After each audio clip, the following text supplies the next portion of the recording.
자, 이제 공익사업 지원 조합법인 등에 대한 법인세 과세 특례를 볼게요. 여기서 이제 말하는 조합법인은 여러분들 이제 농협, 신협 뭐 이런 데들 있잖아요. 그런 데들 얘기하는 거예요. 조합법인. 그래서 신용협동조합, 새마을금고, 농업협동조합, 수산업협동조합이 있어요. 그러면 이런 데 조합은 농민들이 조합원이 되는 거야. 농민들이 조합원이 되는 거야. 등이 겁나 많아, 겁나. 신협 이런데. 그래서 이게 이제 기본적으로 이용자가 조합원이 되는 이런 구조를 가지고 있는 거야. 이용자. 그래서 이용자가 곧 소유자가 되는 거지. 그래서 농협 뭐 이런 데 선거한다는 얘기 들어봤어요? 그래서 거기 1인 1표거든. 지분대로 가는 것도 아니야. 1인 1표제. 그래서 농협 조합장 선거 이런 거 하면 난리도 아닌 거죠. 그렇죠? 이제 그런 데들. 각 사람도 소득에 대해서 법인세를 어떻게 내냐면 당기 순이익의 9% 혹은 20억 초과분은 12%의 세율을 적용해서 과세해요. 세율이 굉장히 낮게 적용되는 거죠.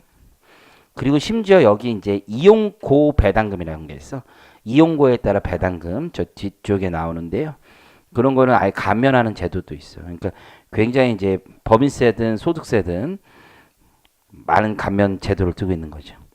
근데 당기순이 그대로 내진 않고요. 그대로 내는 건 아니고 일부 세무 조정은 해. 거기 보면 결산상 당기순에 접대비, 기부금, 인건비, 과다경비, 지급이자 송금물세 세무 조정만 해. 그래서 기속시기 세무 조정 이런 거 하나도 안 해. 이해하시겠죠? 자, 취지를 보시면 농업조합법인 등은 사회적 약자인 농어민 또는 서민을 지원하기 위한 기관이기 때문에 간접적으로 어떤 세제 지원을 하겠다라는 얘기죠. 근데 지금 조세특례 제한이 굉장히 많잖아요. 그래서 다른 여러 가지 여타 감면들을 함께 적용하진 않아. 유일하게 뭐 하나 같이 적용하냐면 거기 보시면 고용증대 세제 지원은 중복 가능해. 나머지는 안 되고. 그럼 얘네들 뭐 결손 나오고 일 수도 있고 그렇잖아요. 법인세 기준으로 했을 때. 당기순이익 과세를 포기할 수 있어. 포기하고 일반 비영리법인 규정에 따라서 그냥 갈 수 있다 이거야. 만약 일반 비영리법인 규정 가면 수익사업만 과세하면 되겠죠. 수익사업. 어차피 근데 당기순이익도 수익사업만 나와요. 그렇게 보시면 된다.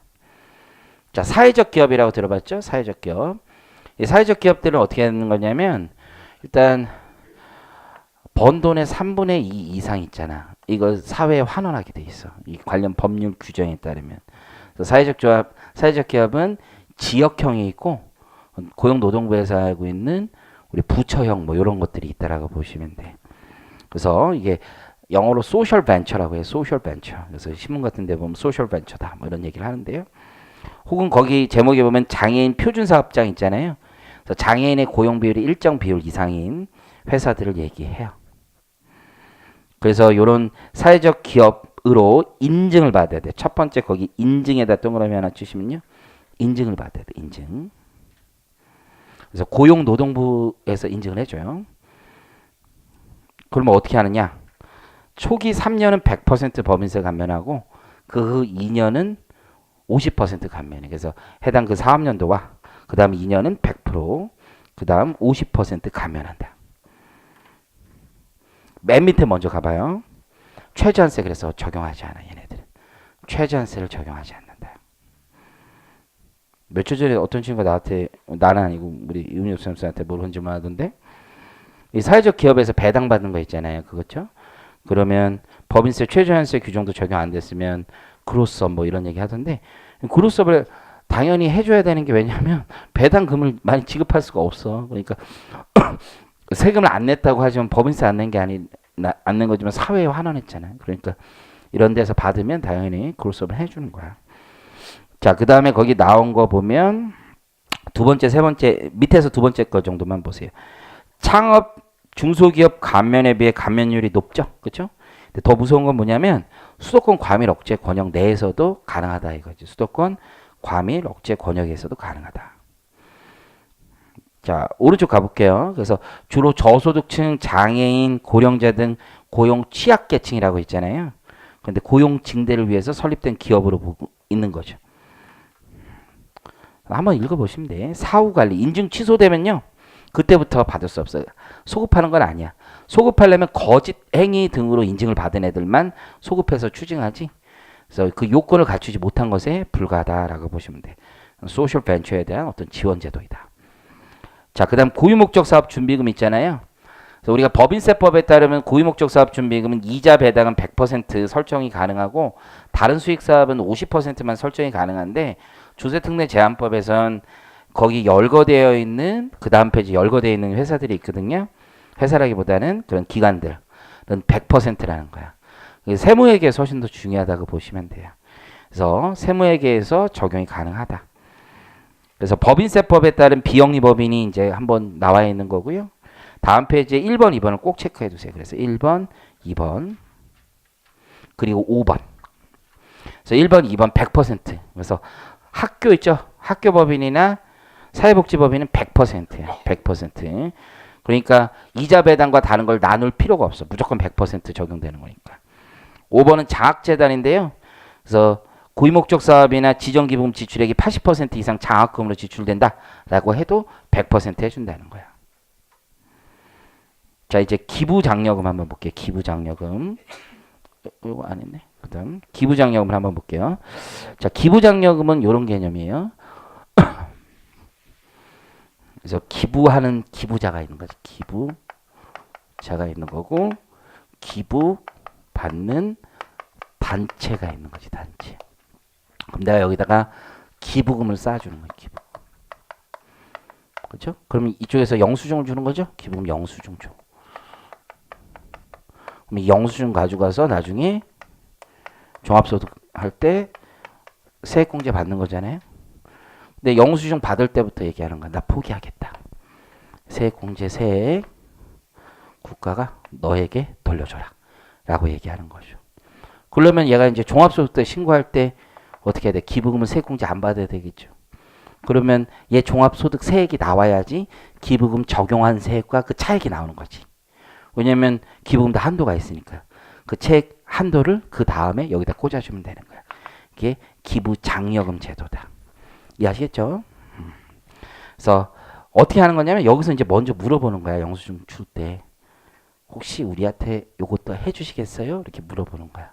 사람이 좀 이왕 줬는데 내가 안 받고 하세요. 이렇게 약간 반강제적 어떤 심리적 압박에 의해서 줄 수밖에 없는 거지. 그렇죠?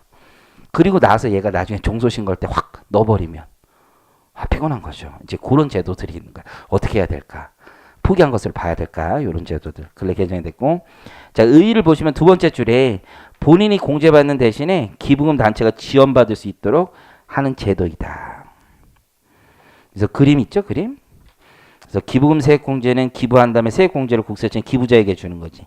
기부장려금은 세액공제 상당액을 기부금 단체에 환급해 주는 거죠.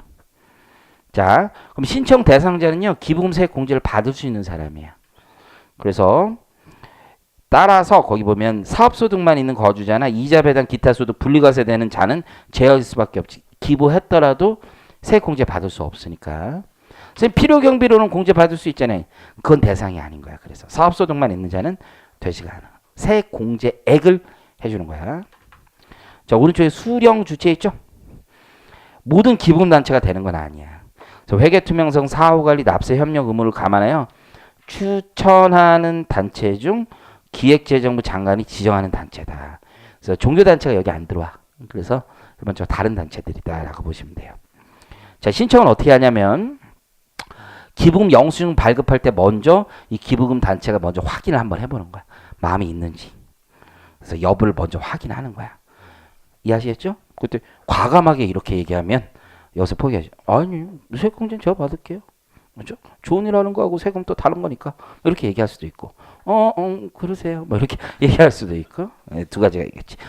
그러세요 라고 나온 거야. 그러면 기부금 단체가 다음 연도 6월 30일까지 왜 2019년에 기부했으면 6월 30일까지 관할세무서장이 신청하겠어. 이거 얘 종합소득 세액이 나와야지 되는 거니까 6월 30일까지 밝은 명세서를 제출하게 돼 있거든요. 명세서 제출할 때 신청서 함께 신청하는 거야. 문제는 뭐야? 그러고서는 지가 아니야. 난 따로 하겠다. 이런 경우가 문제가 있지. 중복 신청하는 경우. 그래서 기부자가 기부금 세액 공제와 기부 장려금을 중복 신청한 경우. 그러니까 기부 장려금도 자기가 신청한 거죠. 확인받아서 신청한 거니까. 기부금 세액공제를 신청한 것으로 본다. 과감하게. 이해하셨죠? 그냥 개인에게 돌려줘야 된다. 다만 이게 이제 무서운 거지. 기부 장려금을 신청한 기부자가 기부금 장려금 신청 명세 제출 기간이 지난 후 중복 신청하면 기부 장려금을 신청한 것으로 본다. 이 현실적으로 경정 안 해주겠다는 뜻이야. 왜냐하면 6월 말까지 이쪽에서 신청하는 거잖아. 얘는 6월 말까지. 그럼 얘는 종합소득세 언제? 5월 달까지 했잖아. 5월 달에 자기가 기부금 세액공제 그냥 받아서 넣어버렸으면 세액공제로 된 거잖아. 그리고 나서 기부금단체 6월 달에 신고하고 나중에 6월 지나가지고 마음 바뀌어가지고 옆에 친구들이 뿜는 거야. 야, 네가 그래도 세액공제 네가 받아야지. 그거 어떻게 경정을 제출한단 말이야. 된다 안 된다. 안 된다라는 거죠. 그렇게 표현한 거예요.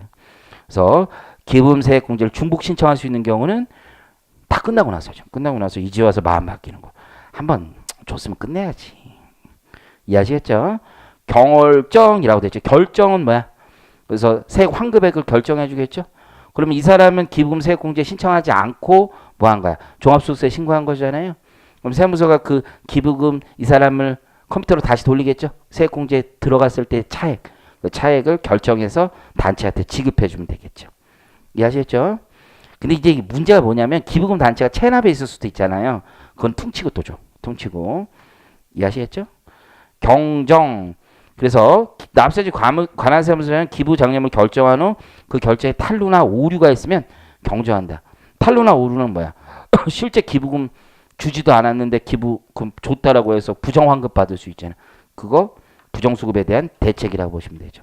그래서 밑에 만약에 부정수급이 걸리면 지정 취소하는 거야. 기본단체 지정 취소하고 5년간 지정 제한한다. 다음 페이지 정치자금 송금산입 특례라고 되어 있죠. 그래서 거주자가 정당에 기부한 정치자금은 세액공제나 필요경비 공제해주는 게 조세특례 제한법에 있다는 정도 기억하시면 돼요. 근데 이제 이게 재밌는 게 국회의원분들이 왜 이걸 놓쳤는지 모르겠는데 우리 소득세법은 다 개정이 됐죠. 정부에서 발의해서 개정이 됐어. 그래서 1,000만 원을 기준으로 우리 15% 30% 하잖아요. 근데 여기는 아직도 그대로 3,000만 원이야. 예전에 2,000만 원으로 개정된 다음에 다시 1,000만 원으로 고액기부금률이 바뀌었잖아. 근데 여긴 그대로 3,000만 원이야. 국회의원들한테 좀 불리한 거죠? 그게 떠오르지 않아? 이게 낮춰주면은 2,000만 원 한 사람은 더 많이 받아가잖아. 그래서 더 정당에 많이 기부할수록 유인책을 만들 수 있는데 모르고 깜빡하신 것 같아. 깜빡. 자, 상속세, 증여세가 훨씬 더 중요한데요. 원래 정당 등도 뭐야? 비영리 단체죠. 그렇기 때문에 상속세, 증여세 내야 되는 거죠. 그런데 부과하지 않는 법을 딱 만들어 온 거지. 대신에 불법 정치 자금 있잖아요. 불법 정치 자금은 다 내야 되는 거야. 그래서 이제 문제가 된 사건이 있었죠. 불법 정치 자금. 옛날에 이제 그 당시에 한나라당이었나요? 한나라당인가? 그래서 여성 지역 뭐 지역구에 비례대표 1번을 주는 걸 약속하고 20대 여성분에게 비례대표 1번을 줬지. 근데 나중에 뽀록이 났지. 왜? 이 정당에 30억인가 돈을 꽂은 거 아니야. 그래서 뭐 샀다 이래가지고 문제가 됐지. 그래서 이제 세무서도 어떻게 한 거? 불법 정치자금이다. 그래서 돈을 받았으니까 어떻게 한다? 증여세 부과한다 된 거죠. 그랬더니 뭐라고 한 거야? 반환했다. 근데 이제 제한 조항이 있지. 금전 반환은 인정하지 않지. 그랬더니 그 당시 이제 황우영 지금 이제 뭐 하시고 계시나 모르겠네. 어쨌든 궁금하네. 그래서 그 황우영 교육부 장관이었던 그 사람이 이제 판사 출신이었으니까 그래가지고 뭐 판사 출신이니까 내가 이거 한번 해보겠다 해서 막 주장을 했었던 거지. 우리는 현금을 받은 게 아니라 예금 채권을 받은 거다. 이런 주장도 해보고 헌법의 위헌성을 제기한 거죠. 금전 반환을 어떻게 이렇게 할 수 있냐. 위헌성도 제기하고 그랬지만 시끄럽다. 그래서 대법원 판례가 나온 거지. 증여세 과세표준 신고 기한 내 불법 정치자금을 반환하는 경우 처음부터 증여가 없는 것으로 보지만 그런데 여기서 말 처음부터 증여가 없는 것으로 본다는 건 뭐야? 금전이 아닌 다른 거죠. 다른 거. 그 증여한 재산이 금전인 경우 그러하지 아니한다. 즉 금전으로 받은 불법 정치자금을 반환하는 경우도 금전 반환 제한 규정에 따라 증여세가 부과된다는 거죠. 증여세 낸 거죠. 그 정당이. 자, 오른쪽 이제 가보면 공익사업용 토지 등에 대한 양도세 감면을 볼게요. 자, 우리가 이제 개발을 하는 거야. 요 동네 개발을 한다고. 요 동네 개발을 하니까 기존의 토지 소유주들에게 뭐라 해서 보상금을 지급해. 보상금. 소유주에게 보상금을 지급해. 그럼 이 사람들은 조금 억울한 면이 있어. 왜냐면 이게 보통 공시지가대로 보상을 해주거든. 그럼 공시지가는 실제 시가보다 낮잖아. 그렇잖아요? 뭐야, 막 억울해. 또 뭐해? 머리띠 두르는 거지. 그리고 그 단체 LH공사 앞에서 데모하고, 그죠? 그러니까 정부가 이걸 좀 원활하게 좀 할 수 있는 방법이 뭐가 있느냐라고 생각을 해서 양도세를 감면해 주는 거야. 양도소득세를 감면해 주는 제도를 가지고 있는 거예요. 이 땅 개발할 때. 양도세 감면해 주니까 조금 이제 참을 만한 거죠. 근데 처음에는 아예 이런 생각을 가져, 이 사람들이. 왜 이걸 세금을 내야 되냐? 내가 뺏기는 건데. 그렇잖아? 하지만 양도야. 유상, 사실상이죠. 양도 받단 말이야. 근데 뺏기는 건데 왜? 막 이런 얘기 하죠. 두 번째는 사람들이 억울한 게 뭐냐면 부가세도 내야 돼? 이런 얘기죠. 그래서 부가세는 대신 빼주는 거지. 수용되는 경우. 그래서 부가세는 빼주고 양도세는 내지만 감면을 해준다. 그러면 현실에서 이 사람들이 보상금을 받아. 수십억을 받아. 그러면 보상금 받아서 인양반들이 하려는 행위가 제일 먼저 많은 게 뭘까? 네가 땅이 하나 있었어. 땅. 한 1억에 산 땅이 한 50억쯤 됐어. 대박 터진 거지. 그치? 그러면 그 50억 가지고 너 같으면 뭐 하겠어? 다시 또 땅으로 재미 본자 땅으로 흥하리라. 또 땅을 살라고 해요. 실제로. 우리가 노무현 정부 때 국토 균형 발전을 위해서 지방의 땅들 굉장히 많이 수용하고 거기에 있는 곳에 새로 이제 무슨 혁신 단지나 아니면 공기업이나 이런 걸 막 넣었단 말이야. 그러니까 그 돈이 어떻게 된 거야? 서울에 들어와서 아파트 가격을 엄청나게 올렸단 말이야. 시중에 유동성이 엄청 풀린다고. 그래서 이 유동성을 제한할 방법을 좀 생각을 하는 거야. 그래서 보상금을 현금으로 주는 걸 원칙으로 해. 우리 토지 보상에 관한 법률에 보면 법조문에 딱 이렇게 돼 있어. 현금 보상이 원칙이다. 현금 보상.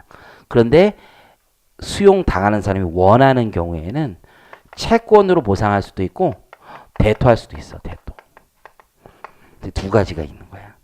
그래서 현금 보상은 감면율을 좀 낮추는 거고 채권으로 받으면 일정 기간 보유할 걸 요건으로 해. 그럼 이 사람들 유동성이 묶이는 거 아니야. 그럼 이거 가지고 빨리 지금 뭐 하지 않을 거 아니야. 지금 투기하고 이러지 않을 거 아니야. 땅 사러 사고. 그렇죠? 혹은 다른 땅으로 이전하면 이거는 뭐 진짜 더 좋은 거지 뭐. 그래서 여기 개발을 하면 여기 옆에 또 하나 개발해서 기존에 했던 사람들이 여기 와서 할 수 있게끔 땅을 대토를 주는 경우도 있어. 이러면 더 감면 많이 하겠다는 뜻이야. 이해하시겠죠? 이제 이런 제도들이 있다. 자, 그럼 첫 번째 볼게요. 자, 사업 인정 고시일로부터 소급하여 2년 이전에 취득한 토지 건물만 되는 거야. 자, 이게 뭐냐면 얘네들이 또 그래? 이러면서 요 동네 개발할 것 같으면 이런 애들이 있는 거 아니야. 사업 인정 고시가 남아. 인정 고시. 요 동네 이제 개발할 때 뭐 재건축할 수도 있고 이 동네에 전부 다. 인정 고시가 있는데 요 직전에 취득한 애들이 있겠지. 그러면서 요 가격이 많이 오를 수도 있잖아요. 그 사이에 협의 보상금은 공시지가를 원칙으로 하지만 조금 올라갈 수도 있단 말이야. 그럼 나 이거 받겠다. 안 된다는 거지. 적어도 니네가 옛날부터 이 땅의 소유주여야 된다는 거야. 그래서 요 기간이 소급해서 2년인데요. 이 이전에 취득한 것만 대상이다. 요 사이에 취득한 건 인정 못 해주는 거야. 요거는 감면 대상이 아니다. 이렇게 생각하시면 돼요. 그래서 첫 번째는 사업 인정 고시 일로부터 소급하여 2년 이전에 취득한 토지 건물이죠. 그걸 공익사업 시행자, 정비구역이라고 알죠. 정비구역. 그래서 요즘에 북에는 정비구역이 굉장히 많았지. 내가 살고 있는 마포, 레미안, 푸르지오 거기도 이제 정비구역 지정된 다음에 한 거란 말이야. 그래서 보면은 내가 이제 처음에 전세에 있었는데 그 전세 보면 거기에 할머니 있었어. 할머니. 그 할머니도 집이 두 채야. 다 그 동네 개발될 때 다 더 사놓고 막 그랬던 거예요. 두 채. 두 채인데 이제 우리 하나 전세 주고 그 당시 월세랑 꼈죠. 한 달에 몇십만 원, 뭐 30만 원인가 50만 원인가 그때 줬던 것 같아. 그거 주고 이제 본인이 거기서 사는데 돈은 없어요. 이제 집만 있는 거지. 그러니까 이제 딸 그렇게 줬던 거 뭐 기억이 나. 그래서 본인은 진짜로 그분도 군산 가서 사셨네. 어쨌든 진짜 이거 거짓말. 군산 가서 사시고 가끔 올라오는데 다리가 아파가지고 막 이렇게 힘들어하시고 막 그랬던 기억이 있어. 어쨌든 그런 분들 지정되면 이제 돈 받는 거죠. 어마어마한 돈을 받을 수 있고 아니면 땅을 받을 수도 있고 뭐 여러 가지가 있을 수 있어. 그래서 2015년 이전에 양도한 경우에 하나여 블라블라 있지. 이건 몰라도 돼. 이건 특별한 규정이에요. 그래서 사업 시행자에 누구에게 양도하냐는 건데 그냥 모르셔도 되고. 자, 그러면 수용 시 시가 보상에 미치지 못하는 현실을 반영한 거죠. 첫 번째. 왜냐면 시가보다는 좀 싸게. 근데 시가대로 해주면 이 땅이 개발될 땅이 되니까 시가가 갑자기 오르는데 그 땅대로 못 해줘. 공공사업용 용지의 확보를 원활하게 위해서 양도세를 감면해 준다 이거죠. 근데 가끔은 감면 아예 될 필요도 없는 애들도 있어. 내 친구도 땅이 있었어. 땅. 친구들 얘기 듣고서는 땅을 샀어요. 그래서 마구 그 개발이 되게 재밌는 거. 걔가 마구 그 땅을 가지고 있었는데 그래서 수용 보상금으로 내 기억으로 한 40억 정도 받았던 것 같아. 근데 걔는 40억에 취득했어. 그러니까 남은 게 아무것도 없어. 막 그러면서 엄청나게 열받으면서 이게 말이 되냐 나한테 막 뭐라 그러더라고. 그래서 그래 어쨌든. 근데 걔는 문제는 뭐냐, 보상금 받은 사람은 그 땅을 직전에 산 사람도 조사를 한번 했어. 세무조사를. 근데 그 친구가 뭐 했냐면 조사 받은 거니까 무슨 천냥백화점 이런 거 알아? 그걸로 이제 돈을 좀 많이 벌었던 친구야. 근데 이제 천냥백화점 했었는데 그게 이제 소득세 신고가 거의 없었어. 그 자금 출처가 안 나오는 거야. 40억 어디서 났냐? 그래가지고 소명할 길이 없었어요. 그것 때문에 세금 한 10억 정도 냈던 기억이 있어. 내 기억에.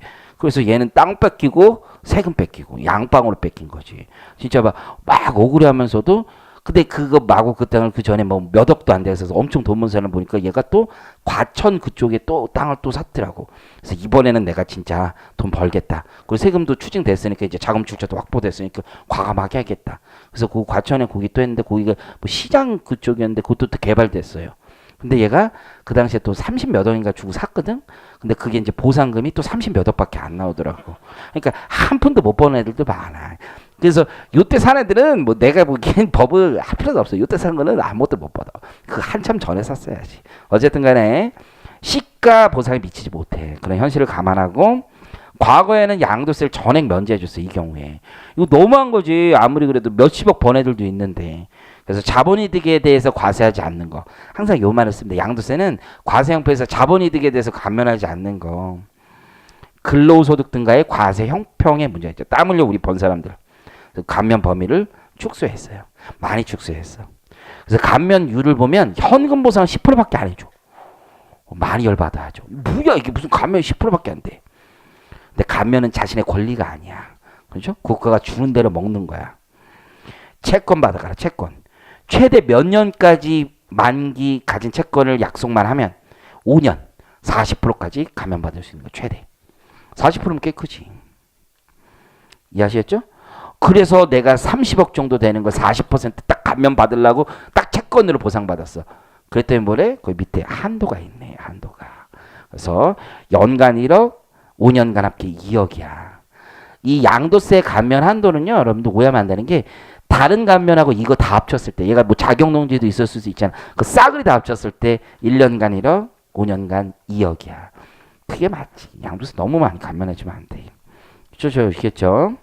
그래서 밑에 꽁표시 보시면 토지보상으로 인한 토지보상 현금 보상이 원칙이야. 이게 관련 법률을 그래. 하지만 보상금이 부동산 시장으로 재유입되어 부동산 가격이 상승하는 것을 최소화하기 위해서 채권 보상하는 경우에 감면율을 높여주는 거죠. 그렇죠? 자, 이거는 공익사업을 원활하게 하기 위해서 그래. 그 때문에 거주자 비거주자 따지지 않아. 왜? 땅 사기 쉽게 만들어주려고 그래. 이 사람 나 세금 나면 남는 것도 없어. 이런 사람들 많거든. 그러니까 땅 사기 쉽게 해주려고 그래. 비거주자 땅 사기가 더 힘들지. 왜? 거주자는 만나보기라도 하잖아. 비거주자는 안 만나요. 그 뭐 오라 그러면 LH 공사에서 우리 수용해야 되니까 한번 오시죠. 그러면 여기 미쿠키예요. 막 이런 얘기하지. 달라스예요. 달라스. 막 이렇게 얘기한다고. 그러면 어떻게 오셔야 돼요. 그러면 비행기표 줄 거야. 막 이런 얘기 한다고요. 그러니까 감면 안 해주면 비거주자는 말도 안 되는 거지. 이것도 비거주자도 당연히 감면. 이 사람들 위한 제도가 아니야. 우리 땅을 쉽게 사기 위한 제도이기 때문에 그렇다고 보시면 돼요. 그래서 법인은 안 해줘. 왜? 이거는 양도세 감면이야. 그래서 법인은 안 해줘. 법인은 주체가 될 수 없다. 이것도 대법원 판례가 사실 있어. 법인도 되는 거 아니냐? 땅 사기 쉽게 해서 해주는 게 이 제도의 취지인데 아니다. 법인은 대모를 못하죠.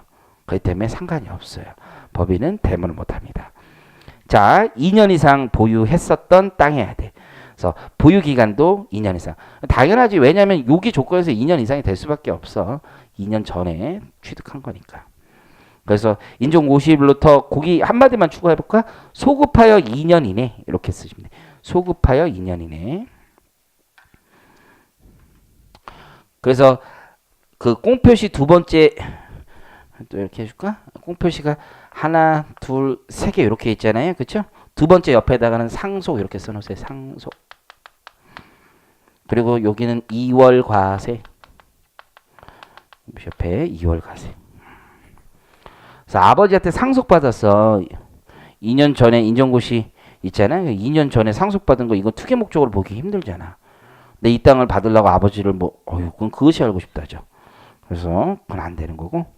배우자 직계 존비소로 증여받은 날 5년 이내 양도하잖아요.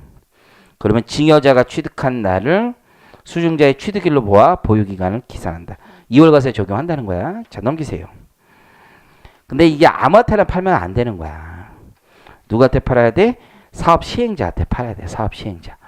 만약에 수용될 땅이라고 해서 아무한테나 팔아도 된다. 이건 안 되겠지. 예를 들어서 내가 이런 거야. 이 친구 같은 경우 내가 이제 수용될 땅이 있어. 근데 난 가서 막 데모하고 이러기 힘들단 말이야. 기준시가 보상이 있는데 일률적으로 보상하기 전에 협의 수용을 해. 협의 서로 쇼 붙여서 해. 나는 어디 가서 이제 남한테 쉬는 소리 이런 거 잘 못해. 그래서 나는 한 10억만 받으면 좋겠다고 하니까 갑자기 얘가 와서 얘기하는 거야. 선생님, 전문입니다. 저한테 10억에 넘기세요. 10억 제가 드릴게요. 그리고 얘가 가서 20억 받아올 수도 있잖아. 들어눕고, 그쵸? 막 들어놓고 침 자기한테 뱉고 막 이러는 애들 있거든. 저한테 막 뱉어 막 또라이 많으니까 무섭잖아. 그럼 20억 줄 수도 있지. 그래서 이런 경우는 안 되니까 시행자한테 양도하거나 수용돼야 된다. 그래서 양도는 보통 이제 법률상 협의 수용이라고 해. 협의 수용. 그래서 이런 거 있구나. 그래서 느낌만 보시면 되지. 공익사업을 위한 토지 등 취득 및 보상에 관한 법률. 이게 제일 많지. 도시 및 주거환경, 도정법이라고 하는데요. 이제 이런 것들. 사후관리. 이게 사업시행자가 이렇게 샀는데 3년 이내 공사에 착수하지 않아. 그렇죠? 그러면 사업시행자에게 과세하는 거야. 이해하셨죠? 양도인은요. 아까 몇 퍼센트 하기로 했어? 40%까지 채권 5년 동안 해주기로 했잖아. 그래서 나 40% 가면 딱 받고서 어떻게 한 거야? 채권 보유하려고 그러는데 얘가 이렇게 해서 딱 받았단 말이야. 40%딱 받아놨어. 우리 친구가. 응? 나는 세금 좀 쫓겨내고 굳이 또 땅 사야 되겠냐. 그랬더니 또 얘가 옆에 와서 얘기해. 저기 좋은 땅 생겼다. 저거 가자 우리. 그죠? 그래서 얘가 돈이 없어. 그랬더니 뭐래. 채권 그냥 포기해라. 그럴 수 있잖아. 그럼 현금 보상 받은 것과 크게 다를 바 없잖아. 그래서 추징하겠지. 근데 이게 좀 괜찮아. 자, 보면 현금 보상 받을 때 앞에 10%였잖아. 그럼 만약에 40% 받으면 토해내는 게 얼마야 돼? 30% 이상해야 될 거 같잖아. 그러지 않아. 15, 20%야. 왜냐하면 당장 일단 현금 유동성은 제한한 걸 인정해 주는 거야. 그래서 작년 같은 경우에는 고율이 추징률이 더 낮았는데 내가 이게 더 남는 거라고 맨날 그랬었거든. 그래서 좀 법을 또 내가 그래서 개정한 건 아니고 절대로 조금 더 너무 형평에 맞지 않지 않느냐 이래서 이렇게 추징률을 두고 있어요. 자, 1-7에 가보면 대토 보상이 있지. 그래서 아까 이렇게 요 땅을 보상해 주는데 현금도 있고 채권도 있는데 뭐도 있어? 다른 땅으로 주는 거야. 다른 땅으로. 다른 땅 대토 보상. 그러면 이거를 섞어 받을 수도 있겠지. 일부는 현금, 일부는 대토 있지. 그러면 받는 비율대로 감면해 줘. 사실 요건 받는 비율대로 감면해 준다. 자, 토지 보상금의 과잉 유동성과 양도인의 대체용지 확보 곤란. 이런 사람도 있죠. 저는 이 땅을 뺏겨도 다른 땅에서 꼭 이걸 하고 싶어요. 이런 사람들. 장사하는 사람들 이런 경우 많지. 내가 이 땅에서 지금 사업하고 있었는데 음식점 하고 있었는데 수용해서 다 뺏어가면서 그렇잖아. 우리나라는 민간 사업자가 개발해도 이게 수용권을 준단 말이야. 이게 어마어마한 거예요. 그러니까 여기를 개발하고 싶어. 그러면 정부가 지자체나 인허가를 주면은 수용권을 주는 거야. 수용권을. 이게 어마어마한 거지. 민간이 개발하는데. 그래서 내 음식 여기서 30년 맛집으로 하면서 개발했단 말이야. 그 대표적인 게 내가 이제 용산역 앞에 있어. 용산역 앞에 옛날에 내가 진짜 좋아하는 그 바싹 불고기 팔는 역전회관이라는 식당이 있었단 말이에요. 거기 되게 허름하고 그 생굴도 그렇게 맛있었어. 그 계절 때 딱 먹으면 너무너무 좋아하는 집이었어요. 그 허름한 맛이 있었어. 근데 용산역 앞에 그 수용하면서 그 30년 넘는 그 맛집을 전쟁 때부터 그때부터 있었던 그 맛집을 응? 전라도 음식하는 그 맛집을 수용해 보니까 거기가 갈 데가 없잖아. 그렇잖아요. 그럼 대체용지를 주던지 용산. 근데 용산에 대체용지를 어떻게 줘? 그분이 이제 현금 보상 받았겠지, 그냥 추정컨대. 그래가지고 너무 슬펐는데 마포에 생겼어. 우리 집 근처에 생겼어. 삐까뻔쩍한 건물에. 옛날 맛이 안 나. 그 허름한 맛이. 그 세균이 있어야지 맛있는데 그게 없어 지금. 너무 깨끗해졌어 기분적으로. 아 짱나가지고. 어쨌든 간에 대체용지를 개발해줘야지. 그래야지 이 사람도 장사할 수 있고 그러겠죠. 어쨌든 간에 그래서 대체용지 개발해주는 거야. 그래서 대토보상의 개념을 내가 말씀드렸고 보시면 자, 두 가지 중에 하나 해주는 거야. 이게 맞지. 과세이연 해주는 게 사실 과세이연. 그래서 과세이연 해주거나 아니면 양도세 15% 가면 둘 중에 선택해라. 나 같으면 당연히 과세이연 받습니다. 나중에 내는 거지 나중에. 그렇죠? 나중에 내면 되는 거지. 아니면 증여해버리던지 나중에. 그게 낫지. 그래서 과세이연 또는 15% 감면한다. 뭐야 이것도. 자 보시면 그래서 현금 보상과의 관계부터 한번 볼게요. 현금 보상과 특례 성격을 가지고 있는 거죠. 대토 보상과 현금 보상은 선택 관계에 있어. 내가 돈으로 받을지 저기 새로 개발한 땅에 들어갈지는 선택 관계에 있어요. 중복하여 조세 특례를 적용받을 순 없어. 이해하시겠어요? 그래서 대토를 현금으로 보지 않는다. 이게 여러분들 오해될까봐 내가 아까 설명한 거야. 현금을 일부 받고 대토를 일부 받으면 둘 다 돼. 이해하시겠죠? 그 뜻이 아니란 말이야. 그러면 얘는 이런 주장 하는 거야. 아까 채권 보상하고 현금 보상이 있었잖아. 그러면 대토 받은 거를 두 가지 다 적용하겠다는 거야. 현금 보상도 되고 대토 감면도 되든지 둘 다로 생각해. 현금하고 다를 바 없지 않느냐 이렇게 주장을 하는 거야. 지금 함께 한 거 맞아요? 잘 이해가 안 되나 봐. 괜히 설명했어. 잘 봐. 30억치야. 근데 10억 현금 주고 대토 20억치 줄 수 있잖아. 10억치 현금에 대한 거 당연히 감면되고 대토 20억 대토로 가는 거야. 근데 얘는 이런 주장을 하는 거고 10억 그건 당연히 되고 20억은 현금 보상하고 똑같으니까 현금 보상도 해주고요. 현금 보상에 대한 감면도 해주시고 대토 보상 감면도 해주세요. 이런 얘기를 한단 말이야. 지금 함께 하는 거 맞아요? 시끄럽다는 얘기야. 둘 선택적 관계에 있다. 그러니까 둘 중 하나만 된다라는 거야. 극단적으로 얘기하면 현금 30억 받을래? 대토 30억 받을래? 이게 아니라는 거야 지금. 그러니까 감면에 있어서는 대토 30억 다 받았는데 대토 감면도 해주고 현금 보상으로 인한 감면하고 똑같지 않습니까? 이게 해주세요. 채권은 아니지 않습니까? 이런 얘기 한다 이거야. 그래서 그건 안 된다는 거야. 이거 오해하시면 안 돼. 자, 대토 보상에 대한 감면율이 15%이기 때문에 현금 받은 것보다 10%보다 높고 채권 일반 채권은 15%거든요. 만기 보유 그거랑 감면이 동일해. 자, 오른쪽에 현금 보상과의 관계. 내가 대토를 받기로 한 거야. 왜냐하면 대토도 용지 조성이 필요하겠죠. 용지 조성의 시간이. 근데 그게 용지 조성이 안 될 수도 있지. 실패할 수 있지. 현금 보상으로 가는 거지. 그래서 양도인의 귀책 사유 없이 현금 보상하면 현금 보상과 감면을 동일하게 적용하면 돼요. 이해하시겠죠? 그럼 나는 처음에 몇 퍼센트 받아서 15% 감면 받아서 신고했겠죠. 예정 신고를. 근데 나중에 현금 보상으로 다시 바뀌면 차액 5%가 생기는 거죠. 그것만 내면 되는 거야. 양도의 주체 거주자지. 이건 비거주자가 아니 비거주자는 지금 달라스에 있는데 대토를 받을 이유가 없죠. 그러니까 얘는 거주자만이야. 나머지는 다 똑같고 과세 특례가 두 가지가 이제 감면만 있는 게 아니라 과세 이연도 있는 거지. 과세 이연. 근데 과세 이연할 때는 이런 게 있어. 총 보상액에서 대토 보상 상당액이 있을 거 아니에요. 대토 보상 상당액. 그 비율만큼 과세 이연해야 되겠지. 그래서 취득원가 조정하는 거죠. 감면세액은 아까 얘기했듯이 1억 또는 2억 계속 다 똑같은 거고요. 나중에 이제 양도를 할 거 아니에요. 그때 이제 재밌는 게 단 보세요. 과세 이연 받으면 장기 보유 특별공제를 계산할 거 아니야. 보유 기간은 대토로 토지를 취득한 날부터 양도 시기까지 한다 이렇게 돼 있지. 그래서 거기 이건 재밌는 거지. 장기 보유 특별공제 계산할 때는 어떻게 해야 돼? 대토로 토지를 취득한 날부터 양도시까지로 한다는 거지. 이해하시겠죠? 그러니까 과세 이연처럼 옛날 거로 장기 보유 특별공제를 안 적용해 주는다. 이것만 가겠다. 사후 관리는 이자 상당액까지 납부하는 경우가 있고, 야, 이자 상당액은 필요 없다. 가면세액만 납부해라.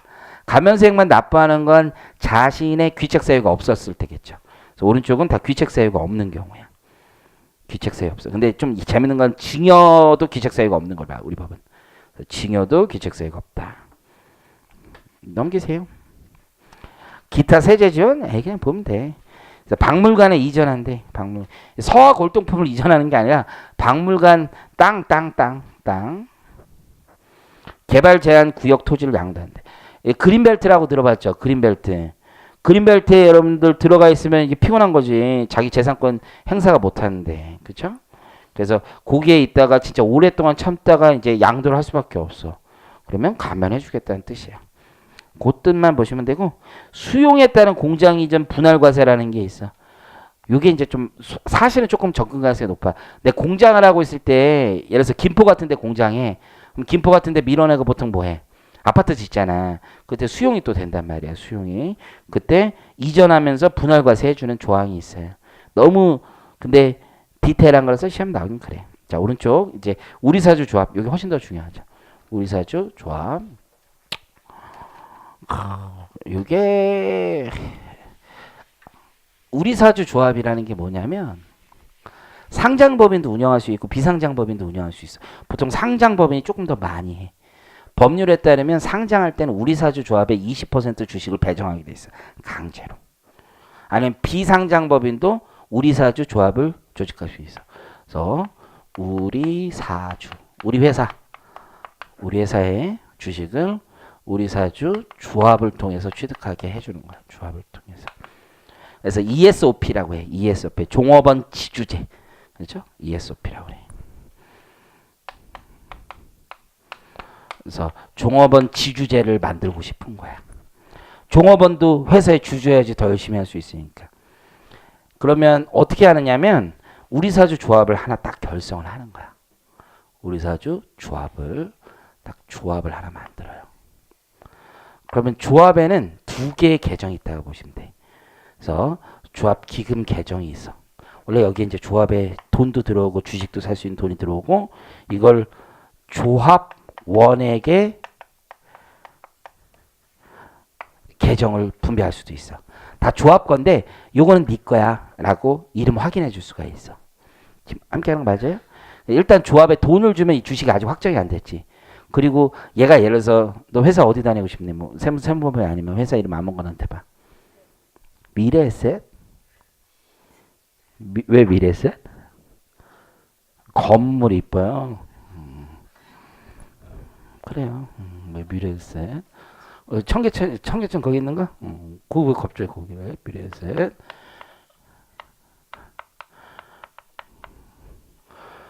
거기 뭐 또 다니고 있는 사람이 있어? 아는 사람?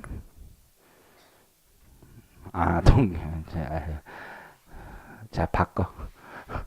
근데 아는 사람 다니는 건물은 싫어요. 그럼 어디? 다른 회사. 하나? 하나 어디? 그 옆에 있는 건물? 아씨. 자, 너는 어디 다니고 싶어요? 너는? 그런 거 없어요? 오로지 세무법인만 생각한 거예요? 그래요. 저 마인드가 좋지. 너 뭐니? 어쨌든 어느 회사가 있어. 아유, 진짜 얘들하고 뭐 같이 하기가 힘들어. 회사가 있어.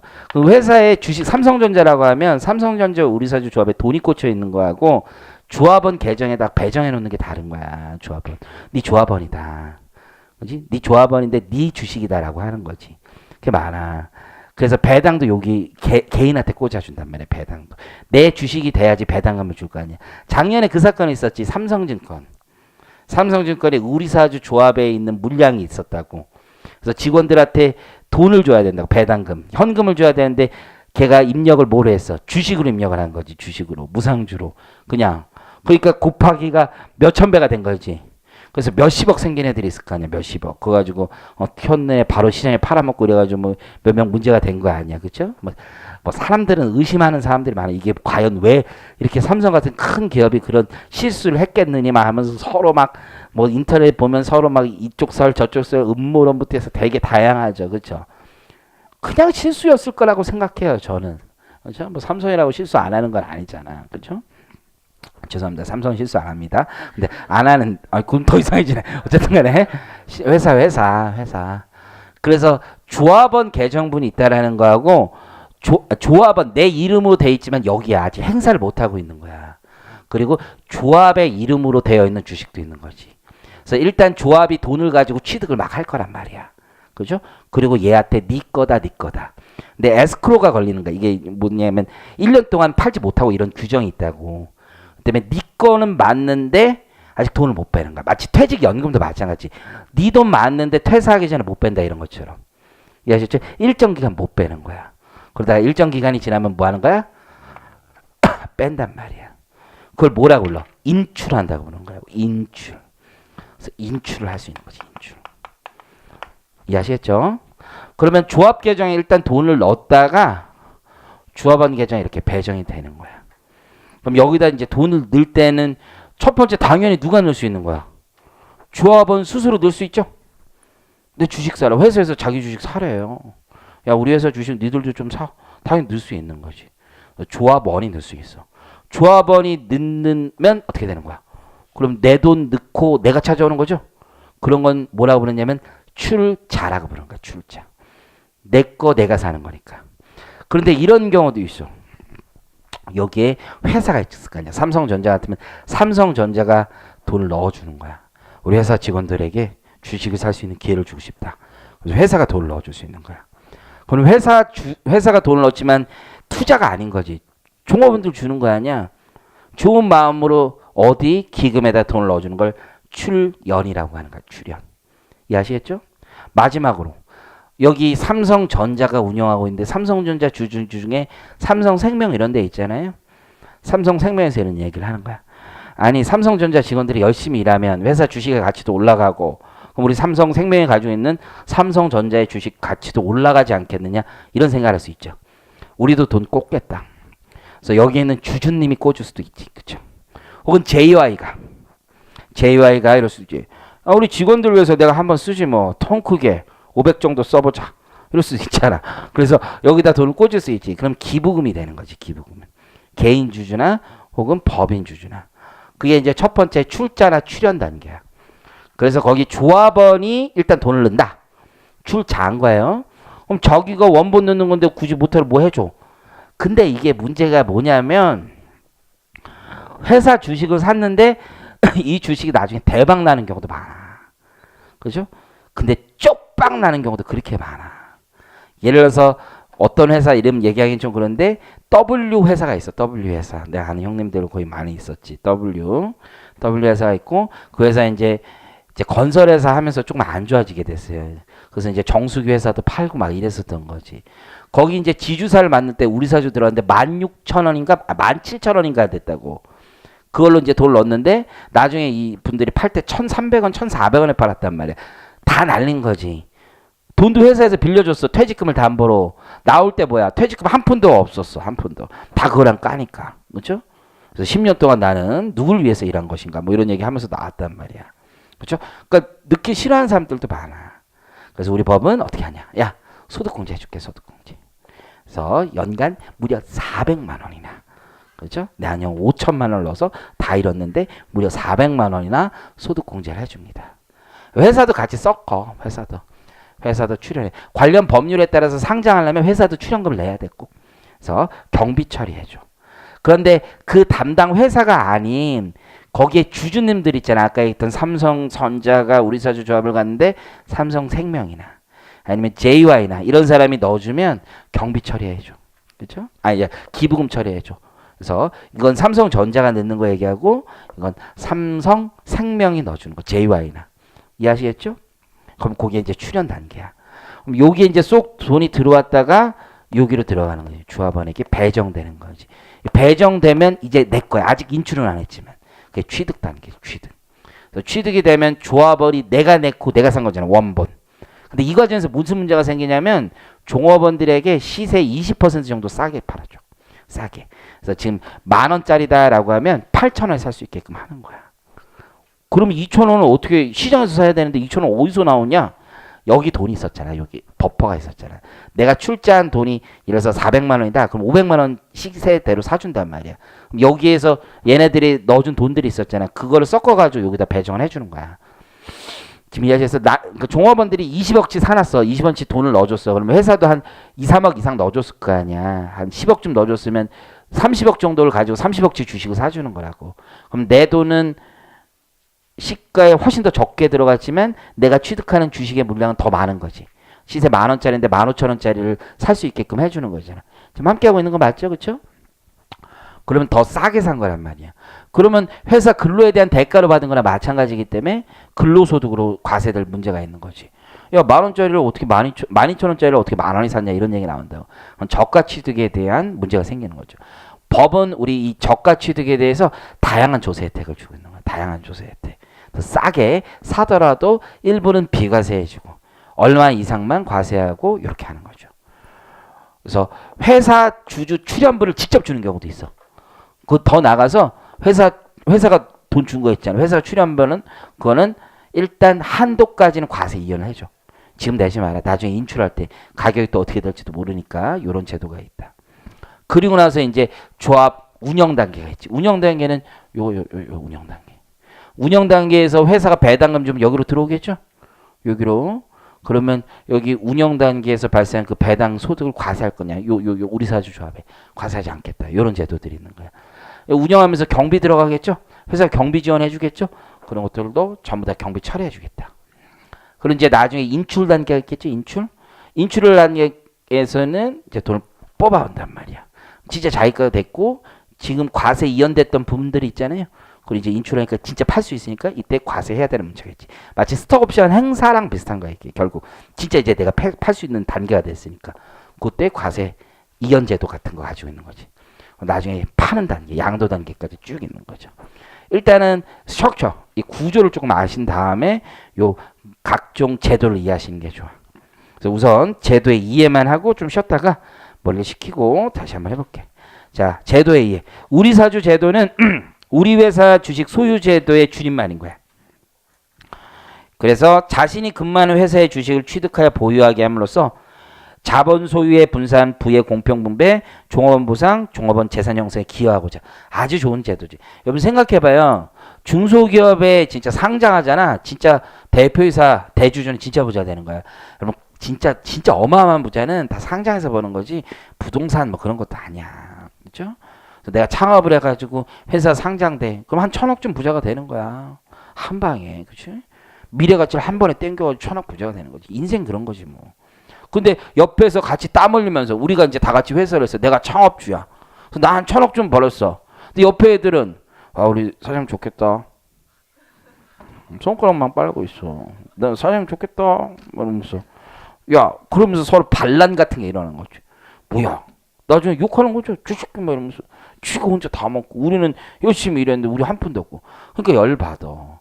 그래서 우리 법은 강제로 하고 있어. 상장하려면 무조건 우리 사주 조합을 해야 돼. 안 그러면 안 되는 거야. 얘네들도 줘야지 얘네들도. 그래서 나 1,000억 먹었으면 얘네들은 1억씩 먹어야 될 거 아니야. 미안해.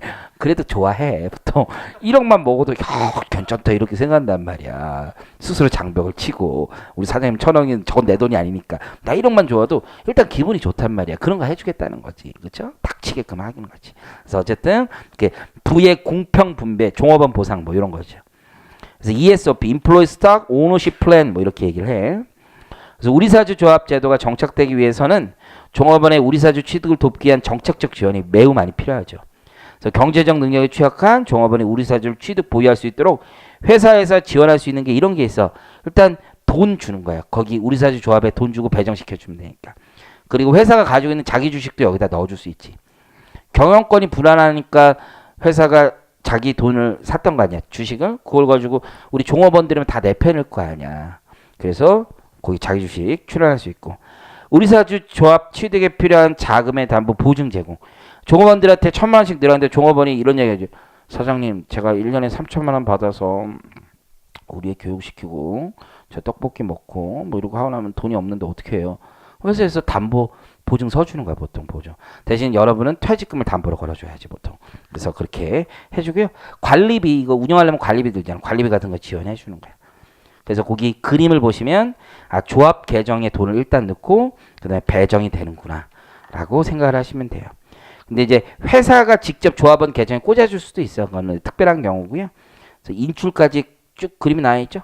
그래서 조합원이 스스로 거기 조합원 기금에 넣어주면 소득공제 해주고 회사는 전액 출연해 주는 거죠. 출연.